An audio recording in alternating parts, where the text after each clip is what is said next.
I am honored to contribute to this critical conversation. Let me begin by commending the organizers of this summit for their foresight. In a nation of over 220 million souls, where democracy is both our greatest achievement and our most persistent challenge, electoral reforms are not a luxury. They are an imperative. Since the return to civilian rule in 1999, we have made strides. The introduction of the card readers, the expansion of the PVC distribution, and the gradual embrace of technology. Yet, as the 2023 general elections laid bare, our systems remain fragile. Voter apathy, logistical failures, judicial overreach in electoral disputes, and the undue influence of money and godfathers continue to erode public trust. In Kano alone, where over 4 million registered voters turned out in defiance of the weather, we witnessed both the resilience of our people and the cracks in our machinery. Distinguished participants, if democracy is the soul of our nation, the incredible elections are its beating heart. And today, that heart falters. We must revive it. Fellow distinguished participants, allow me to share some perspectives from Kano, where politics is as much a matter of faith and community as it is of balance. In the last cycle, our state saw unprecedented youth participation, with young people marching, not with placards or protests, but with the quiet determination of those who believe in the ballot as their birthright. Yet we also saw delays in results transmission that sows the seeds of discord. Allegation of collation irregularities that fuel court battles lasting months. So, as we sit here to discuss, I urge us all to bear our minds, talk from our hearts, and walk from our souls, so that we can be able to turn the tide around and move the nation to the promised lands. I will stop here by congratulating each and every one of you for finding it worthy to be here, because staying away leaves the window for more manipulations in future elections.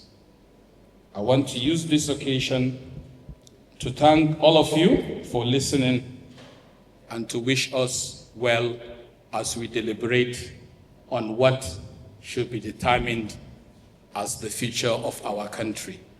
Thank you. For instance, Basharu is in charge of some area and the people are being threatened. That's where we can come in. That's when I learned the first lesson about respect for national interest by nations, not the interests of other nations. If you're going to come into Nigeria, you're going to affect the business relations Nigeria has with a lot of countries. What was the first country that reacted to Trump's statement? It was China. And I don't need to tell you the extent of the interest the Chinese state now has in this country. Across all sectors. Libya, China is getting more than anybody is getting in Nigeria. So the whole point of this preamble is, let us stop deceiving ourselves. Because Donald Trump, if he is coming to bomb insurgents, please, will you show your ID card in order to be bombed when they arrive? How would he know? But to the substantive and serious matter pertaining to his comments, let's start with reality. Number one, there is insurgency in the country. Number two, there are places where communities have actually been wiped out and their land taken over. True or false? In addition to all of this, you have the growing impression. And when I say growing, this growth is for a period of about 12 years now, that an insurgent or a bandit or a header can get away with whatever he does. Am I correct? Military assault rifles, AK-47. None of us here can buy a Mosbach. That's the pump action. But you see somebody who is about 17 or 18 is carrying one. He's loaded with extra magazine. So, whereas there may actually be no concerted state endorsement, the impression is that there is. And that's a problem. Some 2 years ago, a plane carrying about 20 soldiers was shot down in Niger State. I don't know if you remember that. The governor came to address the state. Please, don't think of hitting back at them, go and negotiate with them. Those are people's brothers, sisters, fathers, uncles, siblings. That somebody is wearing uniform does not remove the fact that he's first of all a human being and a Nigerian. And you think about it, the military represents the highest level of the global human capital. Not that they are professors or anything, but in that their profession, you progress by demonstrating some kind of knowledge from one rank to another. How long does it take? How much does it take to produce one major? How many soldiers do we have? They are overstretched. So going to Trump, I didn't know that moderators, we keep talking about terrorists, ISWAP, and all of that. I didn't know that moderators are also terrorists. They gave me 10 minutes. If I had tried beyond 10 minutes, they would come and carry me away from here. But let me tell you, because you don't know. I have a black belt in Shotokan Karate and a brown belt in Wing Chun Kung Fu. So if you made up your mind to join your ancestors before your time, come on. But I'll try to keep to the time because we are dealing with issues we're all familiar with. It was the news out there that Trump was responding to. Nigerian media was putting out content. Some people went to appeal to authorities or local institutions in the US that Christians are being wiped out. So it's first of all news from here. Second, you remember when Americans were kidnapped, they came here, took their people and went away. So there's possibility of infiltration. Third and most critically, when we talk about insurgency, let us also bear some things in mind. The insurgency in Nigeria is needed by stakeholders in the global arms trade. Are we aware of that? Those guns must be sold. Those those factories must keep producing. And so you find a combination of several factors, and I'll end on that by citing an incident that occurred in 2023, or thereabouts, November. Some of us were invited as guests by the multinational joint task force in N'Djamena, comprising the military of Nigeria, Cameroon, Chad, and Niger. When we got to Maiduguri, to go to N'Djamena, we had to use a helicopter. The pilots were Russians. We were flying almost at route level. Nobody fired catapult at us. There is a serious economy around the crisis.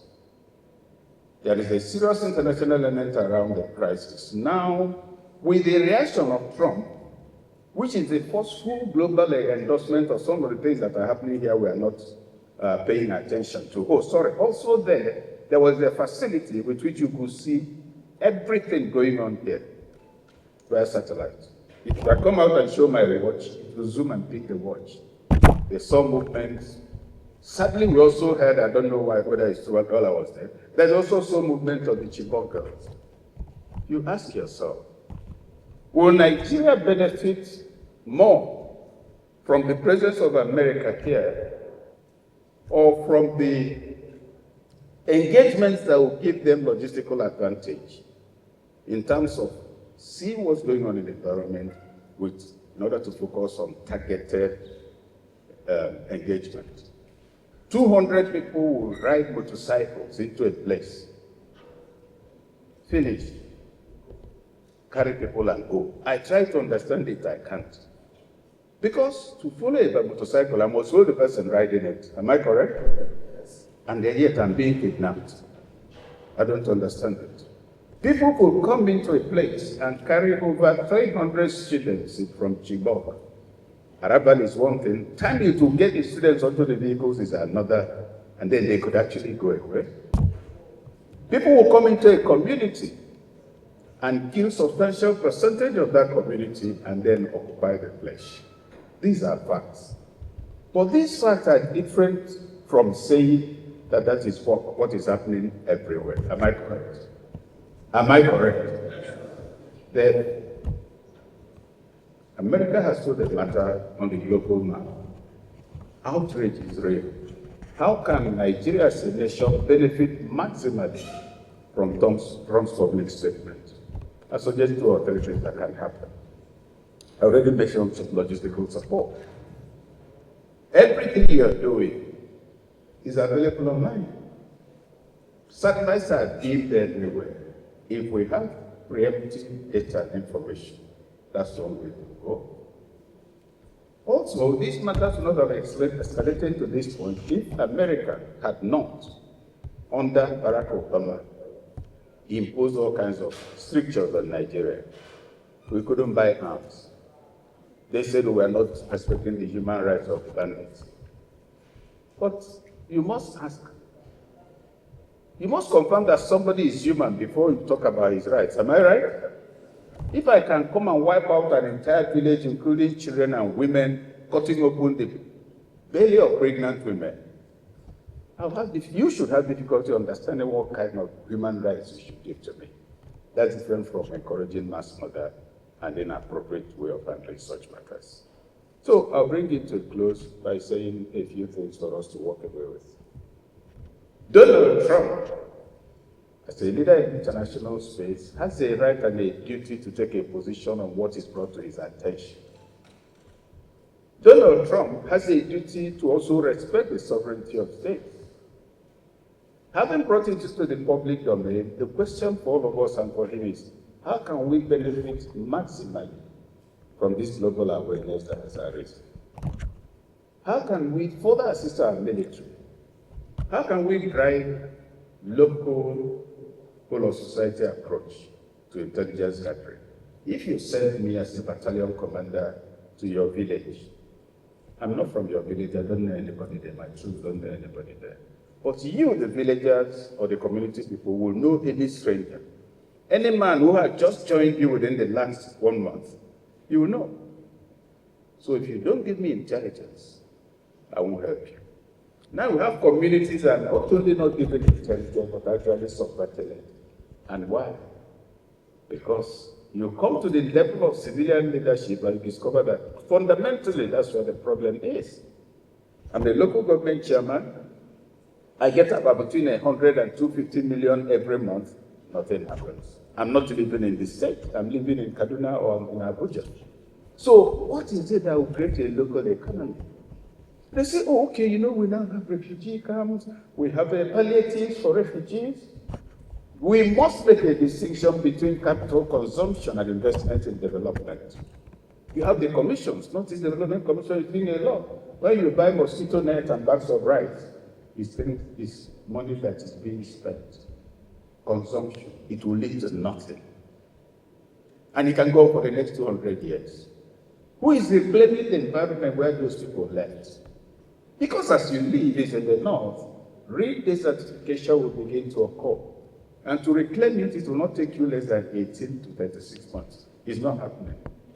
We need more money. People are suffering. And you're receiving surrendering Boko Haram. The way our dear brother Sulu is receiving. The money for development of the state is being used not to even develop people, but to just feed them. Or to be quite honest, to take substantial part of the money, put it in your pocket and take their name in vain. Many are investing to ensure that the refugees are made there. So the implications are simple. Number one, our matter would not have gone to the public global space if there was no matter. Number two, you cannot blame Donald Trump, who sees himself and his country as a champion of democracy, never mind that he's ruling by executive orders, which is not democratic. Number four, and more critical, we have to make the specific demands based on knowledge, saying if America is interested and serious about helping the Federal Republic of Nigeria to deal with insurgency, these are the kind of things we need. Drone-facilitated engagements, and America will say, no, we'll do this. Or in doing this, we'll come to help to this limited degree. So in the absence of specific demands, in the absence of a full appreciation, because in all of this, when you come to say Donald Trump is totally wrong, even you saying it, you know you're lying. But we don't say that we'll outsource our identity, our sovereignty to him or to any other state. Nobody. That's why I started with Abiola. Nobody is going to come here to solve our problem. It will cost them money. They are sovereign state. They can't come to spend for you and I. What is it they'll get in our economy to warrant that? That's what will bring them. So, in conclusion, ladies and gentlemen, Donald Trump's position on Nigeria is based on information available to him. You cannot change that position by denying everything outright. You'll be lying. If you start by pointing out the extent to which he's not in error, and in addition you say, with ABCD available, we'll even deal with these ones he's talking about, that will make a lot of sense. In other words, self-deception, saying nice things to make the government or enemies of government happy is not the solution. Thank you very much.